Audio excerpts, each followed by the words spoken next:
Nakakita na ba kayo ng proseso sa paggawa ng nilupak? Tara, tignan na natin! Napadpad nga pala kami dito sa Bungabong Oriental Mindoro para lang maghatid ng ating katutubong mangyan. Char! Katutubong mangyan talaga, nakakaloka. Punta nga pala kami rito para lang ihatid ang aming kumarin si Karen Labay na paglulupakin daw kami ng saging. Sige na nga, wala naman tayong magagawa. Let's try this! At inihanda na nga pala namin yung mga gagamitin namin para sa paglulupak. Siyempre, ang main ingredients, ang saging. Pwede mo rin naman lagyan ng mani, pero optional lang yan ha. Basta may gusto lang naman. Kung ayaw mo ng mani, edi wag. Ako nga hindi mahilig sa mani, pero kumain eh. Char! Eto nga pala si Kuya Carlos, ang kapatid ni Karen na naglaga na ng ating saging. Ay, luto na agad. Char! Habang nasa biyahe pa lang kami, papunta Bungabong, galing na magsaysay, niluluto na talaga nila yan. Inabot din siguro ng 2 oras yung pagbabiyahe namin papunta dito. Ayan, at papakainin na naman talaga kami ng saging. Saging everywhere talaga dito sa Mindoro, no? At hinahango na nga nila yung saging para lupakin na daw namin, no? Ganyan talaga kami mga unggoy. Akala mo talaga tutulong ako no? Heto na nga, pinaghalo-halo na ni Karen Labay yung mga secret ingredients niyang nakikita naman sa camera, pero secret daw. Char, hinalo-halo niya na nga mga sahog gamit ng kayang pink na sandok. Diyos ko, kakamping pala ito. Sa itim na lalagyan nga ay nilagay niya ang dinikdik naman Ginadgad na niyog. Kinulong na asukal sa puting garapon. At binuhusan niya na nga pala ng kinakalawang na tubig galing sa bomba.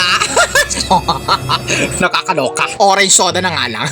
Char. At syempre, nilagyan niya rin ng condensed milk. Yun ang secret niya daw doon para masarap. At pakuluin ng mantika, magisa na ng bawang, sibuyas at luya.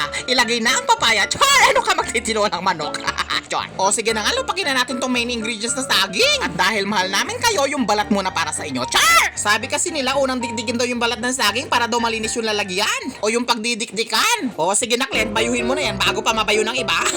Char! Sa mga hindi nakakalam, ito yung mga sinaunang pagkain namin, mga sinaunang tao. Ewan ko ba kung sinong nauna? Ako ba o siya? Manok ba o itlog? Bahala ka mag-isip. Ayan, napagod na nga si Glenn at si Kuya Joseph naman yung bumibira. Ang hihina naman bumayo ng mga taga Mindoro. Madami pa yung kwento habang nagbabayo. Siyempre kasama na yun sa panlasa, no?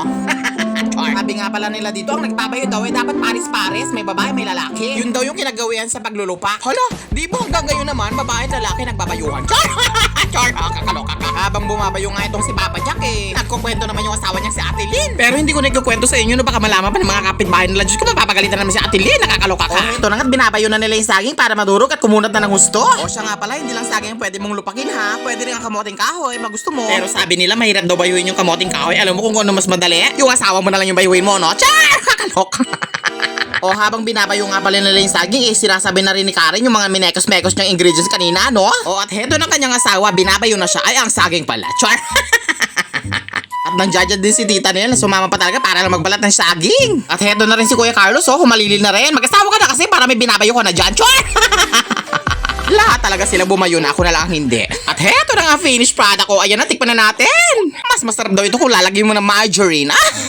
Margarine. At ayan na, binahira na nga ni Karen ng pampadulas para mas mabilis mong ipasok sa iyong esophagus. Esophagus.